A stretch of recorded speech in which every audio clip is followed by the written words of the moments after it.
안녕하십니다. 다 같이 기도드리겠습니다. 지극히 높으시고 거룩하신 하나님 감사드립니다.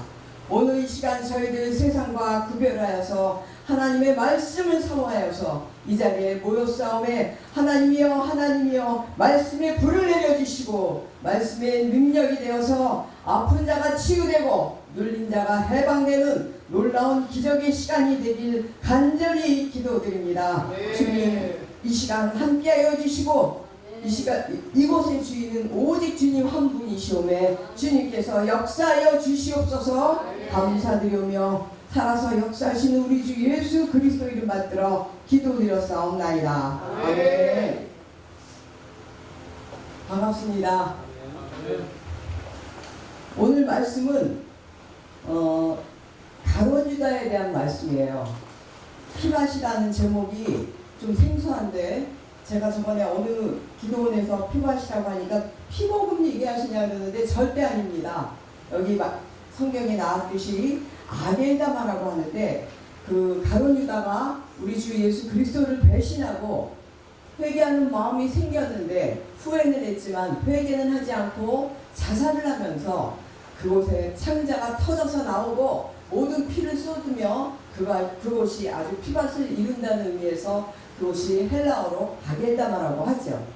그래서 오늘 제가 이 제목을 선택한 이유는 이 장소가 바로 예수님의 핏값으로 산 심판의 장소이므로 이제 우리가 구원과 심판에 대해서 좀 더 자세히 알아야 될 것 같아서 오늘 이 시간 제가 이 말씀을 선택했습니다.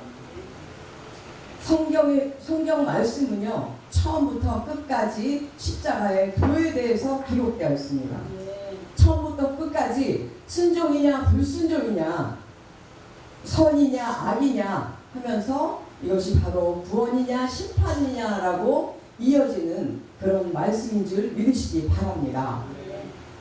성경은 창세기부터 계시록까지 그 십자가 사건이 예표가 되는데 구약에는 그 홍해바다를 가르며 출애굽을 했던 그 사건이 바로 유월절 어린 양의 그 피로 구원받는 예수 그리스도의 십자가 사건을 예표하고 있죠. 그리고 신약에 와서는 사복음서에서 바로 예수 그리스도께서 십자가 사건을 바로 이제 행하시면서 우리를 구원에 이르게 하십니다.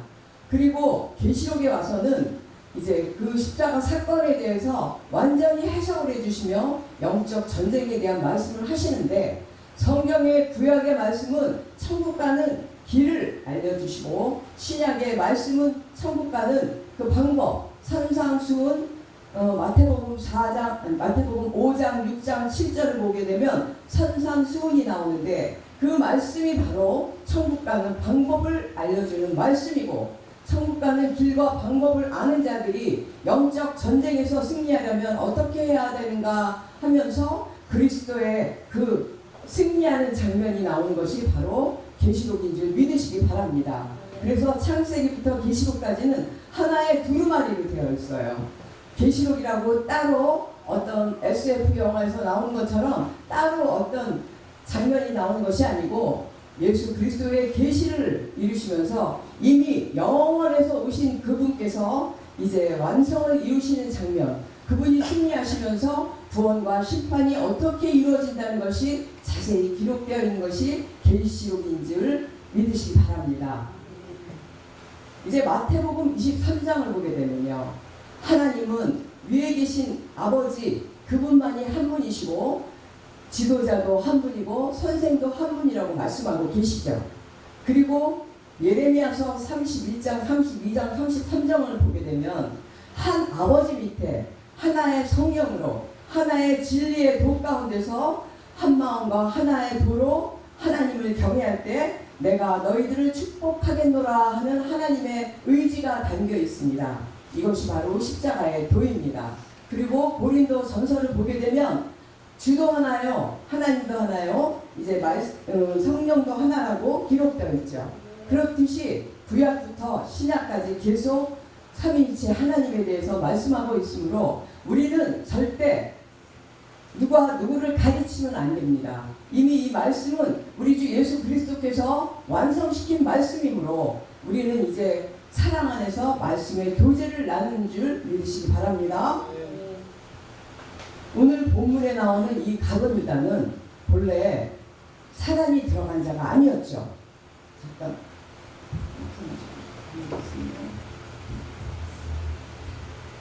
이 가룟 유다는요, 3년 반을 예수님을 쫓아다니던 예수님의 제자였어요.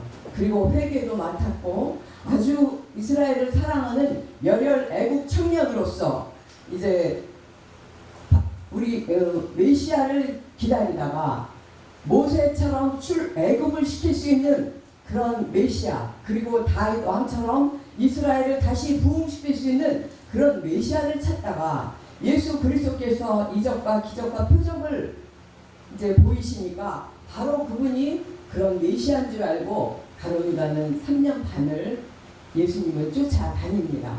그러나 3년 반을 쫓아다녀봐도 예수님께서는 그저 긍휼과 사랑만 말씀하시고 창녀나 세리나 이런 자들 찾아다니면서 그들의 악한 것을 다 어둠을 뽑아주시고 또 병든 자들을 찾아서 고쳐주시기나 하시지, 가룟 유다가 생각하는 그런 나라를 구출할 분이 아니라고 생각하신 거죠. 아니라고 생각한 거죠. 그러니까 가룟 유다는 이 육적인 이 땅의 왕을 생각한 것이고, 예수 그리스도께서는 하나님의 아들이시며 이 천국 복음을 전하러 오신 하늘의 왕이신데 그것을 깨닫지 못한 가룟 유다가 이제 예수 그리스도를 의심하자 바로 사단이 들어갑니다. 그렇듯이 우리도 평생 예수님을 믿고 하나님의 아들이신데 우리를 구원하셨다라고 생각을 하다가 어느 날 갑자기 예수 그리스도를 의심하게 되면 그때 바로 사단마귀가 들어갈 수 있다는 것이죠. 그래서 오늘 제가 드릴 이 말씀은 성경의 창세기부터 계시록까지 계속 이 성경 말씀은 믿는 자에게 주시는 말씀이지 믿지 않는 세상 사람과는 전혀 무관한 책입니다.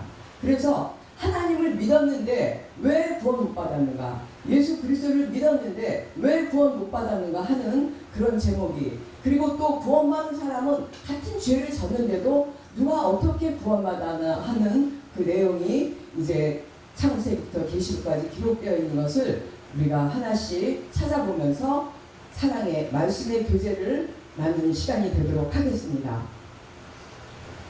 먼저 창세기 2장부터 2장 7절로 9절을 보게 되면 죄 없는 아담과 하와가 나오죠. 하나님께서 아담을 특별히 아담에게 생기를 불어 넣으시고 그 갈비뼈로 하와를 만드시며 이제 영의 세계와 육의 세계를 같이 다스릴 수 있는 권세를 주십니다. 그러나 그 하와의 하와의 그 뱀에 대한 유혹을 이기지 못하고 아담이 불순종을 하게 되자 바로 영의 세계의 그 권세를 박탈당하는 그 장면이 나오죠. 우리는 그냥 이 창세기를 보면 안 됩니다. 이 안에 내포되어 있는 하나님의 영적인 메시지가 무엇인지를 깨달아야 되는 줄 믿습니다.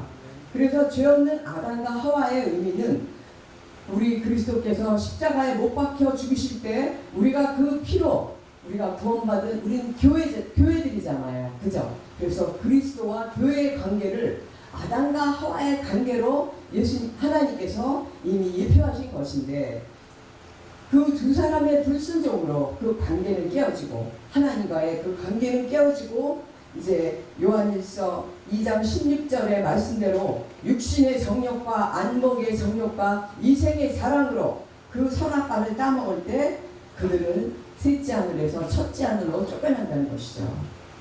하나님이 천지를 창조하실 때 하늘 세 개를 만드셨죠.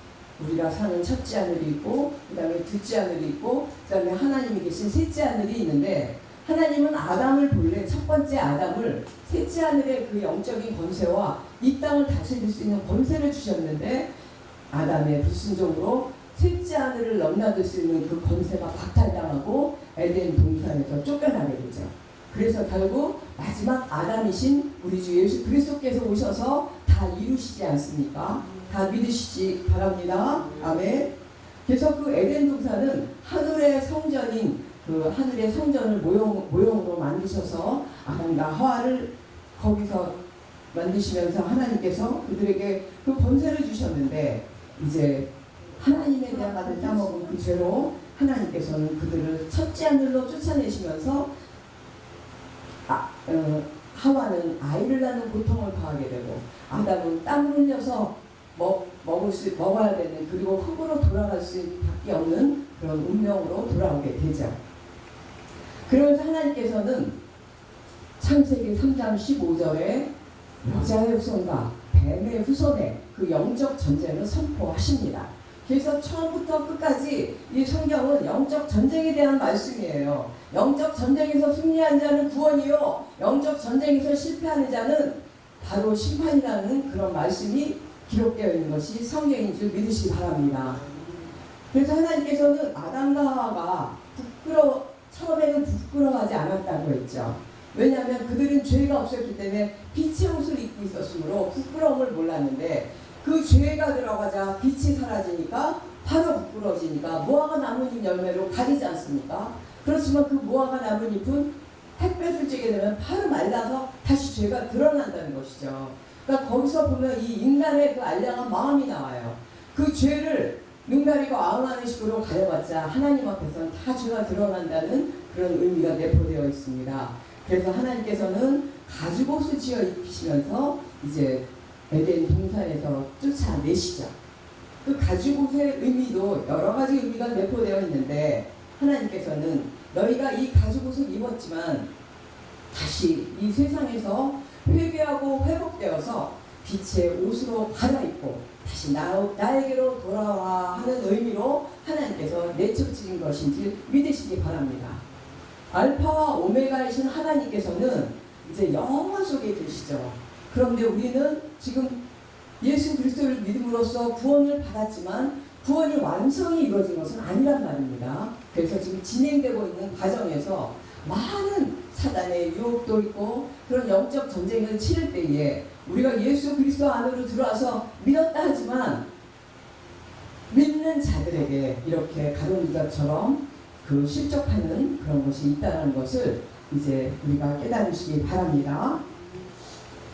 이 창세기 때는 징계의 법칙이 없었죠. 그래서 하나님께서는 회개할 기회가 없이 그 죄인이었던 아담과 하와가 생명나무를 따먹으면 영원에 처할까봐 하나님은 아담과 하와에게 회개할 기회를 주시기 위해서 이제 에덴 동산에서 내쫓는 것이지, 그들의 죄가 미워서 내쫓는 것도 있지만 그들이 회개할 기회, 그래서 너희가 영원에 처하면 안 되지 않느냐, 너희가 생명으로 사는 영생으로 돌아오라는 의미에서 하나님이 에덴 동산에서 내쫓으시는 그 구속사적인 의미가 내포되어 있습니다.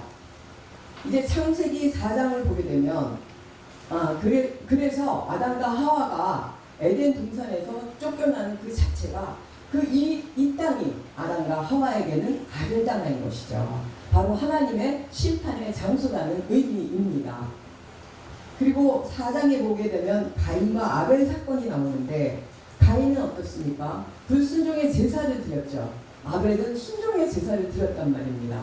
그런데 불순종의 제사를 드렸던 가인이 질투를 하여서 아벨을 쳐 죽이는 사건이 나올 때, 그 사건이 바로 우리 주 예수 그리스도께서 그 불의한 자들에 의해서 십자가에 못 박히는 그 사건을 예표하고 있다는 것을 깨달으셔야 됩니다. 그래서 이 구약에 보면 다 십자가 사건이 다 안에 내포되어 있죠. 그래서 구약은 예수 그리스도의 그 모형이고 그림자라고 말씀하지 않습니까? 그래서 다 이 예수 그리스도께서 오셔서 이루시는 이 사건들을 다 그림자처럼 미리 가시적으로 보여주고 계십니다.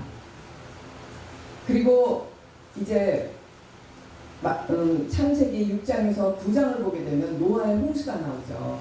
노아의 홍수는 또 어떻습니까?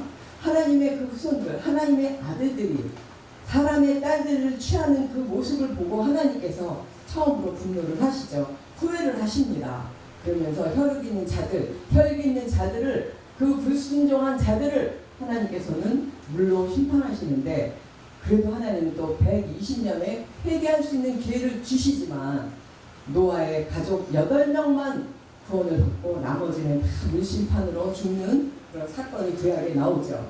그 역시도 순종이냐 불순종이냐 하는 구원과 심판의 십자가 사건이 내포되어 있습니다. 그리고 창세기 8장 22절에서 쭉 보면 무지개 언약이 나오는데 하나님께서 내가 다시는 이 땅을 사람의 죄로 저주하지 않겠다라고 하시죠.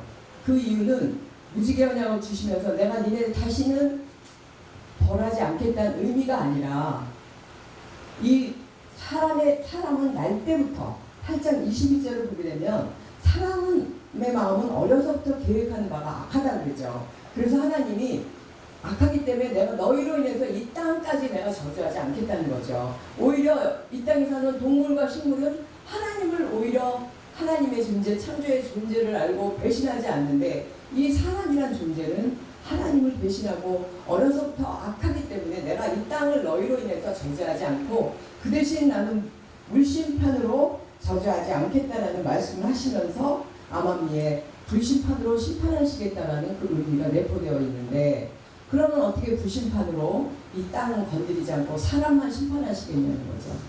그래서 오늘 이제 제가 누가복음 12장 49절의 말씀을 이제 제가 봉독해 올립니다. 누가복음 12장 49절에는요. 예수 그리스도께서 내가 불을 땅에 내리러 왔노니 이 불이 이미 붙었으면 내가 무엇을 원하려 하죠. 이 말씀 굉장히 중요한 말씀입니다. 누가복음 12장 49절에 예수님께서 내가 이 땅에 온 것이 너희에게 화평을 주러 온 줄 아느냐? 내가 불을 던지러 왔다고 하시죠. 이 불이 무슨 불이겠습니까? 예수님께서 말씀의 불을 던지러 오셨다는 그런 의미인 줄 믿으시기 바랍니다. 그래서 예수님께서는 사랑으로 오셨지만 말씀의 불로 심판하시겠노라고 우리에게 오신 줄 믿으시기 바랍니다. 그리고 마태복음 10장 34절에는 내가 화평을 주러 세상에 온 것이 아니라 검을 주러 왔다고 하시죠. 이 검이 무엇입니까? 바로 말씀의 검으로 심판하시겠다는 의미가 아니겠습니까? 우리가 에베소서 6장을 보게 되면 하나님의 전신갑주가 나오는데 하나님의 전신갑주에 그게 나오죠. 구원의 투구, 의의 흉배, 성령의 검, 믿음의 방패, 진리의 허리띠, 복음의 신이 나오죠. 거기서 성령의 검이 무엇입니까? 바로 말씀의 검을 얘기하는 것이죠. 그래서 우리가 이 검을 생각할 때는 예수 그리스도의 말씀의 검이라는 것을 아셔야 됩니다. 그래서 예수님께서는 이 말씀을 통해서 우리를 구원과 심판을 하러 오셨는데 우리가 이 말씀을 이제 갖게 되면 말씀에 찔리는 분들이 많아요. 그래서 시험 들어서 안 나오시는 성도들도 꽤 있더라고요. 이제 성도들이 많다 보면 이곳에 계신 분들은 다 권사님들 다 말씀도 많이 하시고 이제 완전히 나의 모든 육적 자아가 죽어서 영의 사람으로 되신 분들만 이 자리에 있으시기 때문에 뭐 말씀에 검에 찔려서 시험 들지는 않겠지만 초신자들이나 교회를 다녔어도 자기 그 육적 자아가 아직 남아있는 분들은요 목사님께서 막 강한 말씀하시면 시험 들어서 안 나옵니다. 근데 그때 안 나오시면 안 되죠. 그 말씀에 검에 찔렸을 때 그 말씀을 가지고 회개를 해야 되죠. 회개를 해서 내가 이런 것이 있었구나 라고 회개를 해야 되는데 안 나오시는 분도 많다는 것이죠. 이제 요한복음 6장 63절에는 살리는 것은 영이니 육은 무익하다라고 하시면서 내 말이 영이요 생명이라고 하셨어요. 그러니까 예수님께서 하신 이 말씀이 영이요 생명이죠. 영이 그냥 영입니까? 성령 아닙니까? 예수님의 말씀은 성령인 줄 믿으시기 바랍니다. 예수님은 말씀의 육신이 돼서 오신 분이시잖아요. 그래서 다시 육신은 죽으시고 다시 말씀으로 돌아가신 분이시기 때문에 예수님의 피로 녹아내린 것이 이 말씀인 줄 믿으시기 바랍니다. 그래서 출신자 때는 저도 원래 순복음교회 출신이어서 그냥 예수피 뭐 집사 때는 말도 못하게 다니면서 부르짖으면서 기도 많이 했어요. 그런데 이제는 우리가 성숙이 되면 예수 피가 녹아내린 것이 이 말씀이구나라는 걸 깨닫게 되면 이제 이 말씀으로 이제 내가 변화돼야 되는 줄 믿습니다. 이제 창세기에서 그 아겔다마 하나님께서 심판하신 그 아겔다마가 이제 나왔는데 출애굽기를 보게 되면 출애굽기 7장에서 12장에 보면 10대 재앙이 나옵니다. 이제 이 10대 재앙은요 하나님께서 하나님의 도전하는 그 바로 왕에 대해서 하나님께서 단 한 번에 하실 수도 있지만 서서히 이 10대 재앙을 거치면서 그 애굽의 우상들 애굽에는 그 하다못해 이 파리, 개구리 이런 것들이 다 우상이었어요. 그래서 그 우상들을 하나님이 하나씩 다 너희가 믿는 이 신은 아무것도 아니라는 것을 보여주시는 사건이죠. 그러면서 그들에게 장자, 마지막의 사건이 그 믿지 않는 하나님께 불순종했던 그 백성들의 그 장자를 죽이심으로써 너희의 장자는 이 땅에 있는 이성 없는 짐승과도 같기 때문에 나는 다 죽여버리지만 내가 선택한 이 이스라엘의 장자들은 내가 나의 아들로 삼아서 너희들이 무시하고 핍박했던 이 아들들을 내가 내 아들을 이제 구출해 내겠다 하시면서 정말 멋있는 하나님, 드라마틱한 하나님께서 10대 재앙을 통해서 이제 애굽에서 이스라엘을 구출해내는 그런 장면이 나오죠. 그러면 우리가 크게 보게 되면 유월절 어린 양의 피로 구원하는 그 사건이 십자가의 사건인 줄 믿으시기 바랍니다. 그러면서 그 홍해 바다를 걷는 그 장면이 세례를 의미하죠. 고린도전서에 이렇게 나오지 않습니까? 세례를 의미하면서 물에서 너희는 다 죽었다. 여태까지 애굽에서 너희들 노예 생활하던 그 모든 것이 다 죽고 애굽에서 있었던 애굽이 지금 이 시간에 이 시대에는 세상을 의미하지 않습니까? 세상에서 우리 주 예수 그리스도 만나기 전에는 세상이 있었을 때는 애굽에 있었던 그 종살이했던 그 모습과 똑같아요. 사단 마귀의 종살이를 했기 때문에 그 종살이하고 그 노예 생활했던 그 금성들, 이 세상에 묻혀 있었던 그 금성들을 모두 하나씩 둘씩 다 뽑아내 버리고 이제 물에 깨끗이 씻음 받고 이제 나의 자녀가 되어라 하는 의미로 그 물을 홍해 바다를 건너게 하시면서 이제 하나님께서 가나안으로 보내시는 그 장면이 바로 출애굽 사건이며 십자가 사건인 줄 믿으시기 바랍니다. 그런데 우리 인간들은 어땠습니까? 또 광야로 보내진 인간들, 그 사람들이 바로 변합니까? 불평불만하고 얼마나 다시 모세를 원망하잖아요. 우리를 여기서 굶겨 죽이려고, 여기서 물이 없어 목말라 죽게 하려고 이 광야에다 묻으려고 나를 데리고 왔냐 하면서 모세를 얼마나 원망합니까? 그게 바로 우리의 모습이에요. 우리는 성경에서요, 이 사람들은 이랬네 하는데 그게 결국은 내 모습이었다는 것이죠. 내가 우리 주님을 만나서 주님이 우리를 깨끗하게 해서 천국으로 데려가려고 했을 때 우리가 바로 순종하는 분들도 계시죠. 바로 순종해서 바로 깨끗하게 정말 거룩한 세마포옷을 입으려고 준비하시는 분들도 많지만 대부분의 사람들은 옛날 그 세상이 그립고 옛날이 다시 돌아가고 싶어서 얼마나 왔다 갔다 합니까? 저부터도 정말 많은 그 시간들을 정말 하나님께 또 하나님의 그 사랑 가운데서 또 크게 작게 징계를 받으면서 이 자리에까지 왔습니다. 그런 제 모습이 제가 가장 큰 죄악 중에 그 죄덩어리였다는 것을 깨닫게 되더라고요. 그래서 이 성경 말씀을 우리는 읽을 때마다 이게 내 모습이었구나, 나구나 라고 깨닫다 보면 바로 내가 성숙되게 되는 줄 믿으시기 바랍니다. 그리고 이제 레위기를 보면요. 레위기에 보면 대제사장 아론의 아들인 나답과 아비후가 나와요. 레위기는 이제 레위 사람들에게 그 성막을 지면서 하나님의 그 일꾼들을 뽑으면서 그 법률, 규례와 유례를 주는 그런 말씀이에요. 그래서 레위기가 참 중요합니다.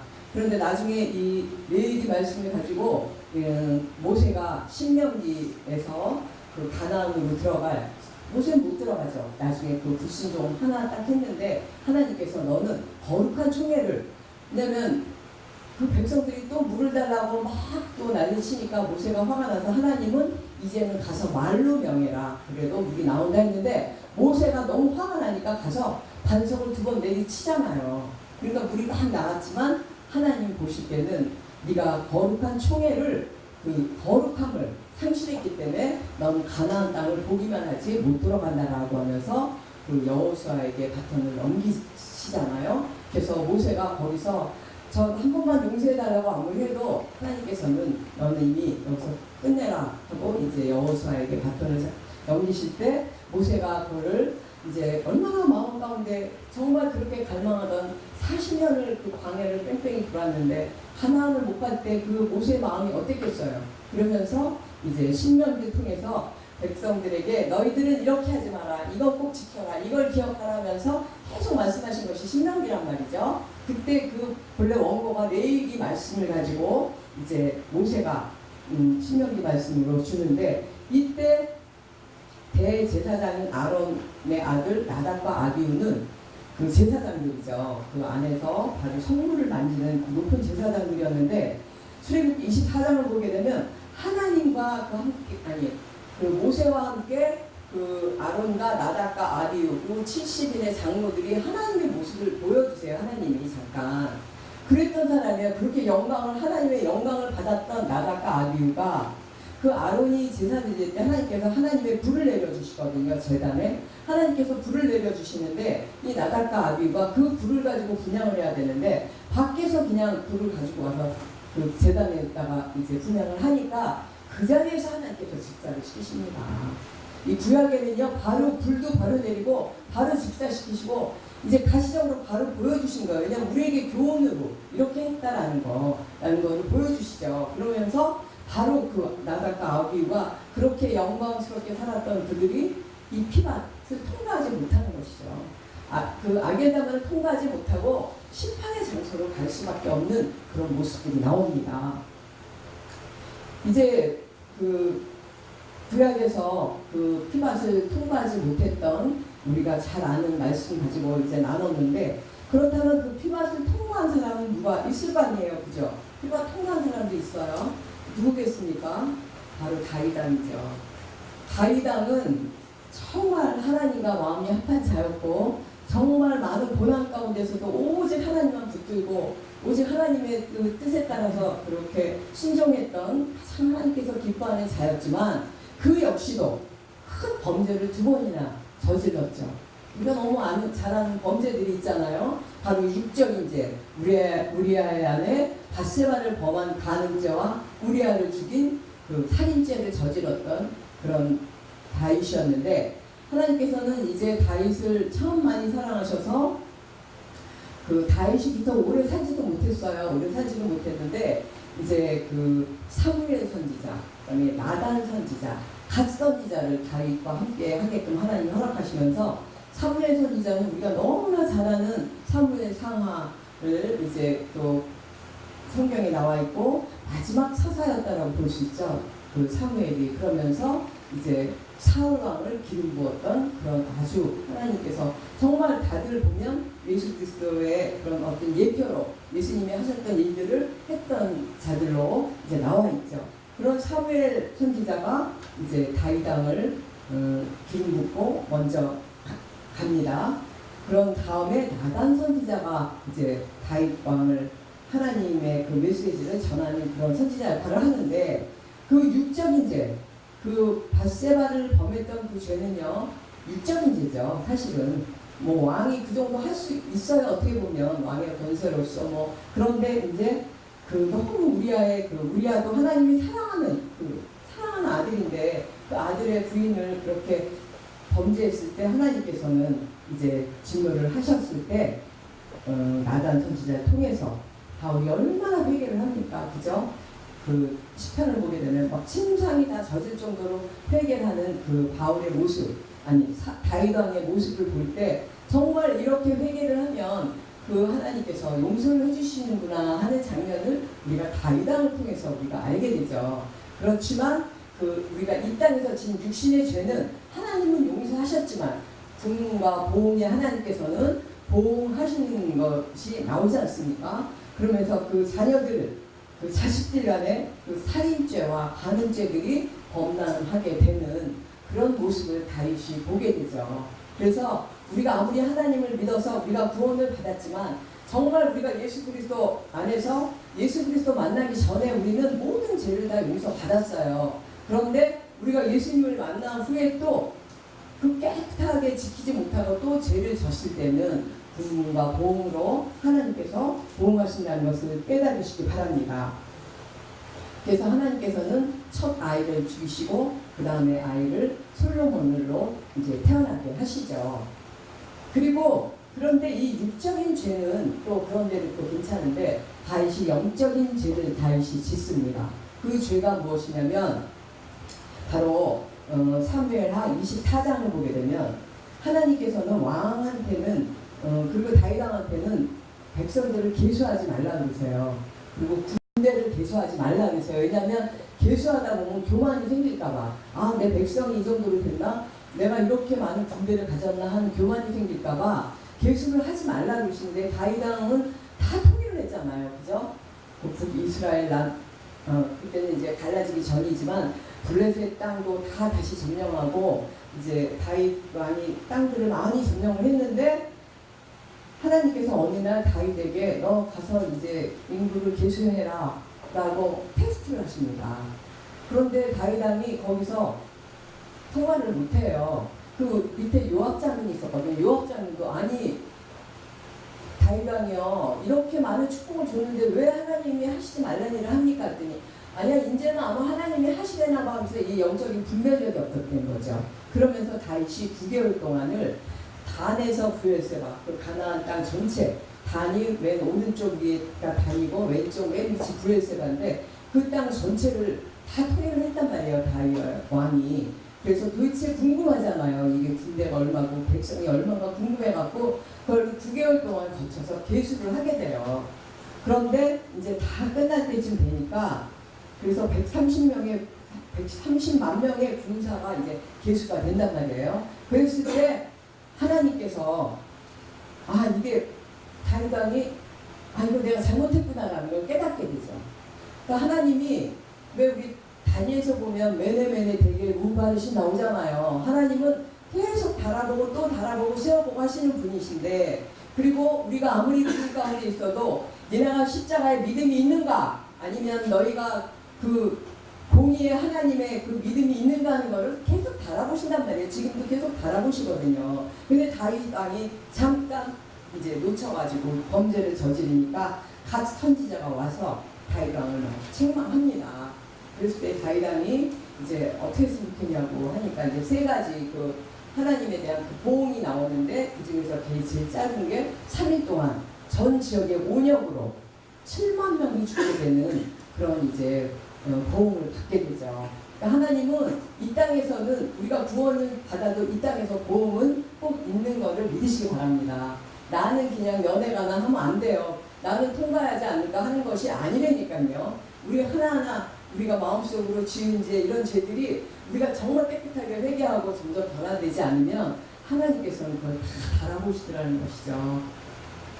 그래서 이제 다윗 왕이 회개를 하면서 아라우나의 타작마당이라고 아시죠? 그 타작마당에서 이제 하나님이 그 자리를 선정해 주세요. 그 타작마당에서 네가 갓선지자를 통해서 하나님 위해서 단을 쌓아 하면서 이제 다윗이 회개를 하면서 거기서 희생제사를 드리게 되자 7만 명이 죽는 이제 그것을 하나님께서 그치십니다.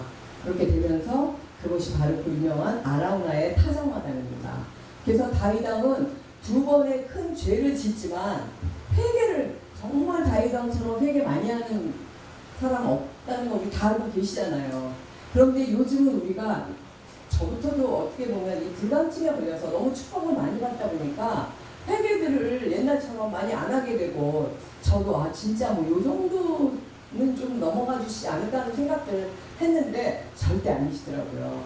절대 아니에요. 그래서 요만한 것까지도 정말 깨끗해야 하나님께서 쓰시지. 정말 이렇게 복음의 말씀 전할 때 내 입에서 혹시라도 생물의 그런 악한 말이 요만큼이라도 나오면 하나님이 그거를 바라보시고 세워보신다는 것을 믿으시기 바랍니다. 아멘. 그런데 그래서 다윗 왕이 그 아라우나의 타작마당에서 제사를 지내면서 나중에 솔로몬 왕에게 거기다가 예루살렘 성전을 짓게 하십니다. 거기가 모리아 산이에요. 모리아 산 아시죠? 모리아 산에서 이제 예루살렘 성전을 짓게 하는데 참 공교롭게도 1000년 후에는 모리아 산에 갈보리 또 십자가가 있지 않습니까? 또 그 모리아 산에서 우리 주 예수 그리스도께서 십자가에 못 박히는 사건이 나오죠. 그러니까 천년 사이에 그 축복받던 모리아 산이 거기서 구원과 심판을 또 우리가 깨닫는 그런 장소가 됐다는 것이죠. 그래서 솔로몬의 불순종으로 인해서 솔로몬은요 그렇게 예루살렘 성전을 치면서 하나님의 그 모든 영화를 다 누렸던 자지만 신명기 17장을 보게 되면 하나님께서 왕한테 주시는 규례가 있어요. 신명기 17장 14장에서 20절 이제 나중에 찾아보시기 바랍니다.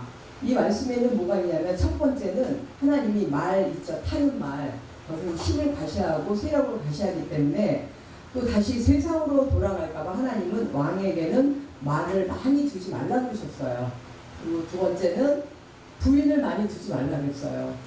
왜냐하면 부인을 많이 두다 보면 그 영적으로 다 틀린 부인들을 보실 때 혹시라도 영적으로 어떤 누가 될까봐 많이 두지 말라 그랬고 또 세 번째는 금은 보화를 많이 두지 말라 그랬는데 솔로몬은 어땠습니까? 솔로몬은 많은 권력으로 많은 부로 이제 뭐 말뿐만이 아니라 금은 보화까지도 엄청 많이 뒀잖아요. 근데 또 가장 많이 둔 것이 무엇입니까? 부인이죠. 이방신들을 믿는 이방 여인들을 데리다가 그 예루살렘 성전 주변에다가 각 그 신들의 성전들을 다 짓게 하지 않았습니까? 이것이 하나님에게는 엄청 큰 불순종의 죄를 솔로몬은 졌는데 그 솔로몬은 너무나 많은 부귀영화를 누리고 또 자기가 전도서도 짓고 너무 지혜를 많이 받은 자라서 그 정도는 죄가 아닌 줄 알았겠죠. 그죠? 그것이 죄인 줄 알았으면 그렇게 했겠습니까? 그렇듯이 우리도 부귀영화가 오고 많이 편해지면요 죄에 대해서 불감증에 걸립니다. 그래서 솔로몬은 우리가 솔직히 옛날에 우리나라 먹고 살기 힘들 때는 얼마나 무릎을 많이 꿇었으니까 그런데 많이 부유해지고 많이 편해지니까 사실은 많이 무릎들을 안 꿇다 보면 또 이것이 죄인지도 잘 모르게 되는 그런 불감증에 걸린다는 것이죠. 그래서 우리 각자 한 사람 한 사람들이 내가 과연 하나님께서 기뻐하시지 않는 일을 하고 있는 것이 아닌가 그런 것을 날마다 점검해봐요. 하루 또 지나도 그 사이에 또 어떤 사단마귀가 나를 유혹하지 않았나 하는 그런 마음들로 오직 하나님만을 바라보며 하나님만을 의지하는 그런 하나님의 그런 사랑하는 주님의 그 사자들이 되시길 주님의 이름으로 축원드립니다. 이제 하나님께서 이렇게 구원과 심판의 이 모습들이 이렇게 나오는데 이제 신약으로 넘어와서 마태복음에 보게 되면 하나님께서는 예수님께서 이제 하나님이신 예수님께서 우리에게 오시잖아요. 도저히 다 구원받을 인간들이 없고 도저히 이 율법을 하나님께서는 이 율법을 지킴으로써 너희들이 이 땅에 살아갈 때 나에게 순종하고 나를 경외하라고 율법을 주셨지 않으셨습니까? 그때 당시에 영적 지도자들이죠. 그때도 대학이 있었단 말이죠. 가말리엘의 그 문화생, 그 선호과학이 문화생이었잖아요. 그렇듯이 지금 이 시대에 아무튼 그 대학들을 나온 사람들, 그 학문이 높은 사람들에게 예수님께서 그러잖아요. 니네들 영적 지도자들, 니네들 구원시키겠노라고 다니면서 다 전도해놓고 나서 배나 지옥 자식을 만들고 있다고 말씀하지 않습니까? 제대로 말씀을 알려주지 않고 배나 지옥 자식을 만들고 있다고 하시고 그 다음에 마태복음 24장 19절을 또 한번 보겠습니다. 마태복음 24장 19절을 보게 되면 그날에는 아이벤 자들과 젖먹이는 자들에게 화가 있으리로라고 했는데 그 젖먹이는 자와 아이벤 자들과 젖먹이는 자는 무엇이냐면 우리가 전도를 해서 이제 많은 사람들이 그냥 전도만 하죠. 예수 믿으면 구원받는다고 그렇게 전도하잖아요. 그래놓고 자기는 전도 왕이 됐다라고 하는데 예수 믿으면 다 구원받아서 천국 갑니까? 그렇지 않잖아요. 그죠? 우리가 구원이 시작이 된 거지 청함을 받았지 택함까지 받아야만 우린 천국 갔는데 당신들 다 청하기만 하고 그리고 당신들 천국 간다라고 그거 거짓말이거든요.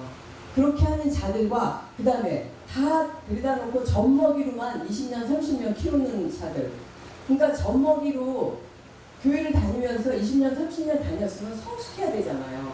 젖먹이에서 이제 밥을 먹고 점점 나중엔 단단한 식물을 먹어서 점점 성장 성숙되어서 그리스도의 분량만큼 자라게 한 다음에 그리스도의 지체로 키워야 되는데 그러지 않고 계속 전도해라, 구제해라, 헌금해라 이러면서 육적인 그런 일들을 많이 시키면서 이래야 천국 간다라고 하면서 젖먹이로 말씀을 전혀 모르는 그 젖먹이들만 키우는 자들에게 화가 있다라고 예수님께서 직접 말씀하셨어요. 그래서 이렇게 해서 나중에 죽은 자들은 예수님께서 마태복음 7장에 나는 너 모른다고 그러시잖아요. 주여 주여 하는 자마다 나는 너 모른다. 그렇다면 2000년 전에 벌써 이렇게 있었는데 계속 내려오지 않겠습니까? 이제 우리 특별히 우리 이제 하나님의 말씀을 전하는 자들은 다시 혹시라도 내가 이런 여기에 걸리지 않나 우린 정말 내 자신부터 점검해 봐야 되는 줄 믿으시기 바랍니다.